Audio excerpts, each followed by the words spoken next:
Искаш ли наистина да помогнеш на някого? Тогава намери всичко в него, което харесваш и започни да му се радваш.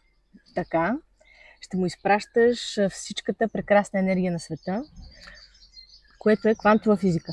Да, това е квантовата физика. Всяка мисъл, всяко намерение има уникална за себе си сила и положителните такива изпращат само сила и положителни емоции на човека, за когото мислиш. Мислите се материализират и това е доказано.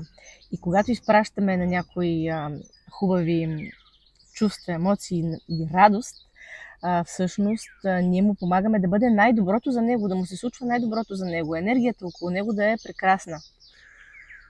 Обратният вариант също го има, когато те е страх за някой и се притесняваш за него, тогава му изпращаш негативна енергия и му пречиш. Когато му даваш непожелани подаръци, също му пречиш, защото ти му спъваш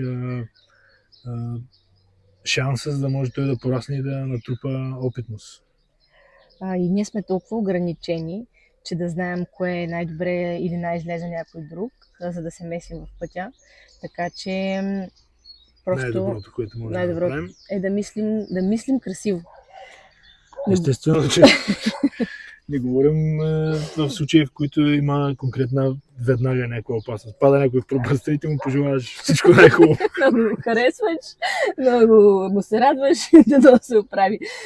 Не, говорим за едни такива ситуации в живота, в които хората много често, за да натрупат, може би, самочувствие и то абсолютно неосъзнато, искат постоянно да помагат и искат да са герои. Кавички да помагат.